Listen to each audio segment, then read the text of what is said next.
반갑습니다. 하나님께서 오늘 우리에게 주신 말씀은 이사야 37장 1절에서 20절까지입니다. 히스기야 왕도 이 말을 듣고 울분을 참지 못하여 자기 옷을 찢고 베옷을 두르고 주님의 성전으로 들어갔다. 그는 공례 대신 엘리야김과 서기관 셈나와 원로 제사장들에게 베옷을 두르게 한 뒤 이 사람들을 아모스의 아들 예언자 이사야에게 보냈다.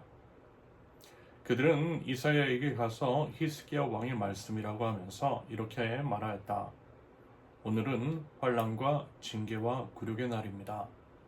아이를 낳으려 하나 낳을 힘이 없는 산모와도 같습니다. 주 그대의 하나님께서는 랍사기가 한 말을 다 들으셨을 것입니다. 랍사기는 살아계신 하나님을 모욕하려고 그의 상전인 아시리아 왕이 보낸 자입니다. 주 그대의 하나님께서 그가 하는 말을 들으셨으니 그를 심판하실 것입니다. 그대는 여기에 남아있는 우리들이 구원받도록 기도하여 주십시오. 히스기야 왕의 신하들이 이사야에게 가서 이렇게 말하니 이사야가 그들에게 대답하였다. 그대들의 왕에게 이렇게 전하십시오. 주님께서 이렇게 말씀하십니다. 아시리아 왕의 부하들이 나를 모욕하는 말을 내가 들었다고 하여 그렇게 두려워하지 말아라. 내가 그에게 한 영을 내려보내어 그가 뜬 소문을 듣고 자기 나라로 돌아가게 할 것이며 거기에서 칼에 맞아 죽게 할 것이다. 랍사기는 자기 왕이 라기스를 떠났다는 소식을 듣고 후회하여 림나를 치고 있는 아시리아 왕과 합세하였다. 그때에 아시리아 왕은 에티오피아 왕 디르하가가 자기와 싸우려고 출전하였다는 말을 들었다. 그는 이 말을 듣고 히스기야에게 사신들을 보내어 이렇게 말하였다. 우리 임금님께서 유다 임금 히스기야에게 이렇게 전하라고 하셨습니다. 내가 의지하는 너희 하나님께서 예루살렘을 아시리아 왕의 손에 넘어가게 하지 않으실 것이라고 하여도 너는 그 말에 속지 말아라. 너는 아시리아 왕들이 다른 모든 나라를 멸하려고 어떻게 하였는지 잘 들었을 것이다. 그런데 너만은 구원받을 것이라고 믿느냐? 너의 선왕들이 멸망시킨 고산과 하란과 레셉과 들라살에 있는 에덴 족을 그 민족들의 신들이 구하여 낼 수 있었느냐? 하마세 왕, 아르바세 왕, 스발 와임 도성의 왕, 그리고 헤나 왕과 이와 왕들이 모두 어디로 갔느냐? 히스기야는 사신들에게서 이 편지를 받아 읽었다. 그런 다음에 주님의 성전으로 올라가서 주님 앞에 편지를 펴놓은 뒤에 주님께 기도하였다. 그룹들 위에 계시는 이스라엘의 하나님, 만군의 주님, 주님만이 이 세상의 모든 나라를 다스리시는 오직 한 분뿐이신 하나님이시며 하늘과 땅을 만드신 분이십니다. 주님, 귀를 기울여 들어주십시오. 주님, 눈여겨보아 주십시오. 살아계신 하나님을 모욕하는 말을 전한 저 사내립의 망언을 잊지 마십시오. 주님, 참으로 아시리아 왕들이 여러 나라와 그 땅을 마구 짓밟아 버렸습니다. 여러 민족이 믿는 신들을 모두 불에 던져 태웠습니다. 그러나 그들은 참 신들이 아니라 나무와 돌로 만든 것들이기에 아시리아 왕들에게 멸망당할 수밖에 없었습니다마는 주 우리의 하나님, 이제 그의 손에서 우리를 구원하여 주셔서 세상의 모든 나라가 오직 주님만이 홀로 주 하나님이심을 알게 하여 주십시오. 아멘.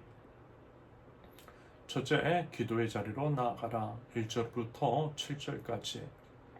보통요, 한 나라의 왕이, 한 나라의 지도자가 국가적인 위기를 맞이하면, 예를 들어 이제 군사를 이제 점검하거나 인근의 이제 강대국에 비밀 이제 사절 같은 것들을 보내서 구원 요청을 하기 마련이죠. 그런데요, 보니까 이제 히스기야는 안 그랬어요. 인간적인 방법을 사용하지 않았고요. 사람 찾아가지 않았습니다. 다만 기도의 자리로 나아갑니다. 1절. 히스기야 왕도 이 말을 듣고 울분을 참지 못하여 자기 옷을 찢고 베옷을 두르고 주님의 성전으로 들어갔다. 보시는 것처럼 히스기야는 랍사기의 보고를 받자마자 화려한 왕복을 벗어 던지고 굵은 베옷을 입었어요. 그리고 다른 어떤 곳이 아니라 주님의 성전을 향해 나아갔다라는 겁니다. 히스기야는 이와 같은 이제 군사적인 위기를요, 단순하게 이제 지리적인 군사적인 문제로 보지 않았던 거예요. 한번 3절 보실 거예요. 3절 보시면 오늘은 환난과 징계와 굴욕의 날입니다. 아이를 낳으려 하나 낳을 힘이 없는 산모와도 같습니다. 자기 힘으로는 아이를 낳을 수 없는 임산부처럼 자신의 이제 무능력함을 정직하게 인정하면서 하나님의 성전으로 올라간 히스기야. 그러면서요, 그는 이제 예언자 이사야에게 사람을 보내서 중보기도 요청도 해요. 그러자 하나님은 이사야를 통해서 즉각적으로 또 말씀하십니다. 6절 아시리아 왕의 부하들이 나를 모욕하는 말을 내가 들었다고 하여 그렇게 두려워하지 말아라. 사다마귀는 우리가 문제 자체를 묵상하게 만들어서 두려움의 늪에 빠지게 하는 것 같아요. 하지만 아마 이제 머릿속으로 계산하고 염려를 해도 출산할 힘이 없는 임산부처럼 절망만 깊어질 뿐이더라는 것, 여러분 다 경험해보지 않았어요? 그러므로 어떻게 한다는 거예요? 하나님께 나아가야 한다는 거예요. 하나님께 나아가서 기도하는 것이 지혜라는 것이고요. 하나님께서 원하시는 모습, 우리들에게서 이제 보고 싶어 하시는 모습이 바로 기도의 모습이라는 것입니다. 여러분, 모든 거요, 하나님께 달려있어요. 하나님을 바라고 하나님을 의지하는 자에게 하나님께서 응답하여 주실 것입니다. 우리요, 그 믿음 가지고 우리 주님 앞으로 먼저 나아갈 줄 아는 저와 여러분들 모두 되실 수 있기를 바랍니다. 둘째, 있는 그대로 기도하라. 8절에서 15절까지. 이사야의 위로 뒤에도 사실 이제 현실적인 위기는 쉽게 물러가지 않았습니다. 현실은 똑같더라는 거예요. 아시리아 왕은 또다시 히스기야에게 사신을 보내서 이렇게 이야기하죠. 10절 내가 의지하는 너희 하나님께서 예루살렘을 아시리아 왕의 손에 넘어가게 하지 않으실 것이라고 해도 너는 그 말에 속지 말아라. 이와 같은 식으로 하나님 모욕했어요. 또 협박했어요. 그때 이제 히스기야의 반응입니다. 14절과 15절. 히스기야는 사신들에게서 이 편지를 받아 읽었다. 그런 다음에 주님의 성전으로 올라가서 주님 앞에 편지를 펴놓은 뒤에 주님께 기도하였다. 히스기야는 또 기도했대요. 기도하되 모욕적인 그 협박 편지, 그 편지 다 들고 올라갔어요. 성전에서 하나님 앞에 그대로 펴놓고 기도했대요. 무슨 얘기예요? 하나님께 솔직하게 기도했다라는 겁니다. 숨기지 않았다라는 거예요. 모든 것들을 주님 앞으로 가져다 놓고 솔직하고 정직하게 있는 기도를 기도했다라는 겁니다. 마치 어린아이가 엄마 아빠에게 다 내어놓듯이, 숨기지 않고 다 내어놓듯이, 고자질 하듯이 솔직하게 있는 모습 그대로. 여러분, 이것이 바로 기도라는 것입니다. 우리 아빠 하나님께서요, 그런 기도 받고 싶어 하세요. 여러분, 그러므로 혹시라도 우리 이제 삶을 압박하는 절망의 편지 같은 것들이 우리들에게 있다면, 여러분 하나님 앞에 솔직하게 가져가서 아뢰자라는 거예요.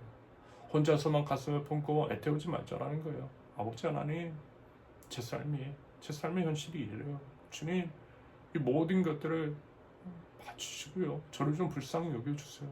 이렇게 이제 기도하자라는 겁니다. 그럴 때에 우리 아빠 하나님 반드시 응답하여 주실 줄로 믿습니다. 셋째, 하나님의 영광을 위해 기도하라. 16절에서 20절까지. 히스기야는 기도하되 눈앞에 아시리아 왕 사네립보다 온 우주를 창조하신 만군의 여호와 하나님이 훨씬 더 크신 분이심을 먼저 이제 선포합니다.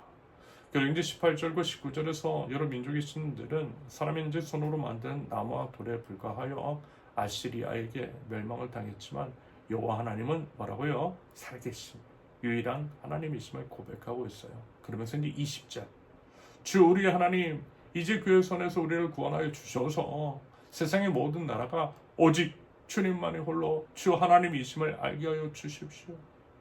보시다시피 히스기야가 기도했던 기도의 목적은요, 단순히 내가 살고 싶다 이런 거 아니었어요. 우리나라 망하지 않게 해주세요 이런 거 아니었어요. 사사로운 안 위에 머물지 않았어요. 오직 주님만이 홀로 주 하나님이심을 알게 해달라고 기도했습니다. 무슨 얘기냐면 하나님의 영광과 하나님의 이름이 높임받는 것이 그의 기도에 있어서 가장 우선적인 순위였다라는 것입니다. 여러분, 우리가 이제 기도가 응답받지 못하는 많은 이유들, 어쩌면요, 기도의 목적이 그저 이제 내 유익, 내 자존심 이런 것들이 머물러 있기 때문일 수 있어요. 하지만 우리가 주님, 이 문제를 통해서요, 하나님의 살아계심을 증거될 수 있도록 주님 인도해 주세요. 내 삶의 위기가 반전이 되어서 하나님의 영광이 나타나게 해주세요. 라고 이런 식으로 이제 기도할 때에 그 기도는 뭐라고요? 하늘 보좌를 움직이는 능력이 되더라는 것입니다. 하나님은 영광 받기 원하시고요. 하나님은 하나님의 뜻을 반드시 이루시기 때문입니다. 여러분, 예수님의 기도가 그랬잖아요. 예수님의 기도도 정확하게 이런 기도였어요.